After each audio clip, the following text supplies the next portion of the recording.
November 25th, 2020, a Wednesday morning in Buenos Aires. The sun rose like any other day. Coffee brewed, children walked to school. Traffic hummed through the streets, but in a rented house in Tigre, just north of the city, Diego Armando Maradona lay still, the heart that had carried him from the slums of Villa Fiorito to World Cup glory, to the peaks of Naples, to the depths of addiction, and somehow back to football again. That heart had finally stopped. El Pibe de Oro, the golden boy, was gone. To understand how the world stopped that morning, you have to understand where Diego came from. Villa Fiorito, a shanty town on the outskirts of Buenos Aires. No running water, dirt roads, tin roofs. This is where Diego was born in 1960, the first son after 4 daughters. His family had nothing. But when that boy touched a football, something happened, something unexplainable. By 12 years old, he was performing tricks during halftime shows at Argentina's juniors games. The crowd would roar for this tiny kid, juggling the ball like it was attached to his feet by invisible string. By 15, he was a professional. By 18, he was making grown men look like amateurs. Mexico, 1986. The World Cup. Argentina faced England in the quarterfinals, just 4 years after the Falklands War. This wasn't just football. This was everything. And Maradona, he gave Argentina everything. First, the hand of God. A punch to the ball past Peter Shilton that the referee somehow missed. Cheeky, cunning, controversial. But then, 4 minutes later, the goal of the century.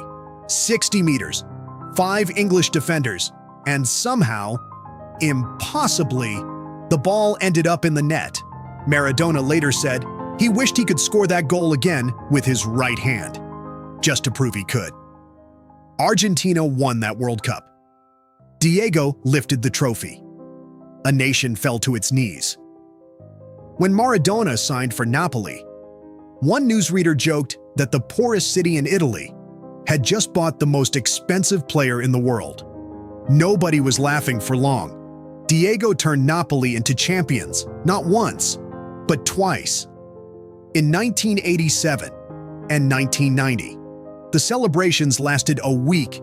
They held mock funerals for Juventus. They named children Diego. They painted murals of his face on ancient buildings. In Naples, Diego Maradona wasn't just a footballer. He was a god, but with the highs came the lows. The fame, the pressure, the parties, the cocaine. In 1990, Maradona dragged Argentina to another World Cup final. But after losing to West Germany, he broke down in tears on the pitch. The next year, he was banned for 15 months after failing a drug test. His Napoli career ended in disgrace. 94, another World Cup, another chance. He scored against Greece, and his celebration was wild. Eyes bulging, face twisted. It looked like a man possessed. But then, another failed drug test. Sent home. Again. 2000. Heart attack. 2004. Another one. He nearly died. Now, before we get to Diego's final chapter, if you're feeling this story, hit that subscribe button for At Football Untold 101. We tell the stories that football forgot, the moments that shaped the game, the legends that changed everything, against all odds. Diego kept coming back. 2008, Argentina somehow handed him the national team job. Diego Maradona, coaching Lionel Messi. The qualifying campaign was chaos. They scraped through. He celebrated a winning goal by diving face first across a rain-soaked pitch. At the 2010 World Cup, Germany demolished them 4-0. It was brutal, but still, the world couldn't look away from Diego. September 5th, 2019. Diego Maradona, 58 years old, was unveiled as the head coach of Gimnasia y Esgrima La Plata, a struggling team, fighting relegation.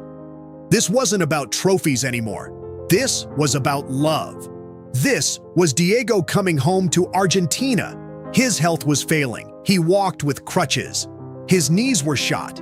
His body was breaking down. But every match, the fans would chant his name. Every stadium they visited, Opposing supporters would stand and applaud him. Even rival teams knew they were in the presence of a god. October 30th, 2020, Diego Maradona turned 60. A 100-meter billboard was unveiled in the center of Buenos Aires. His face, kissing the World Cup trophy. Messages poured in from around the world. Even Pele, his eternal rival, sent birthday wishes. Diego replied, calling him his friend. After decades of debate, the two legends had made peace. He made a brief appearance at Gimnasia's stadium. Fans gathered outside singing happy birthday. Fireworks exploded in the night. 3 weeks later, Diego would be dead. November 2nd, 2020. Diego was admitted to hospital. A subdural hematoma, a blood clot on the brain, emergency surgery. The world held its breath. Prayers poured in from every corner of the globe. 8 days later, he was discharged. The last photo anyone saw of him showed Diego hugging his surgeon.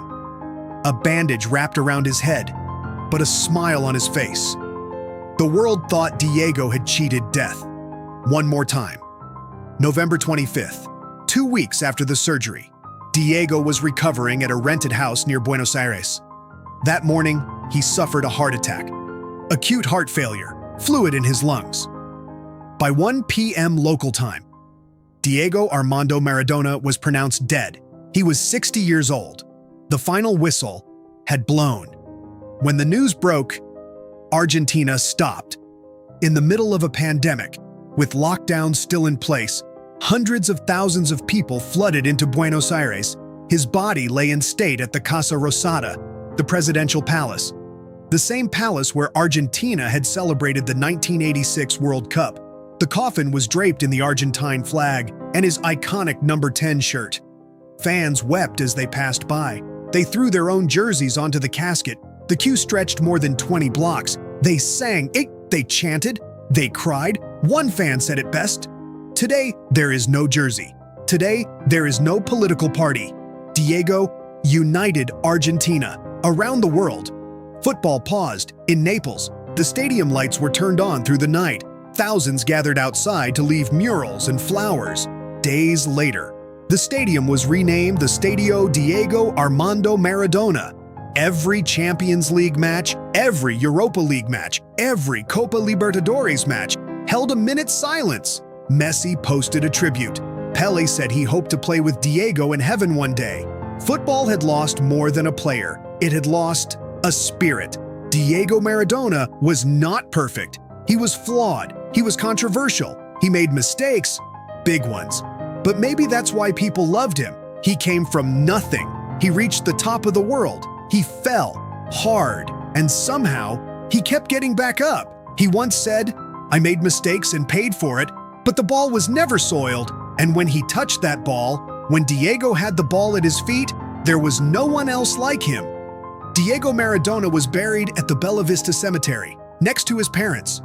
As the hearse drove through Buenos Aires, fans lined the highway bridges. They waved flags. They threw flowers. They screamed his name one last time. The boy from Villa Fiorito, who became the god of Naples, who lifted a World Cup and broke 1 million hearts, had taken his final bow. But legends don't really die. As Messi said that day, Diego is eternal. If this story hit you, leave a comment below. What's your favorite Maradona moment? And hit subscribe for more football stories that need to be told.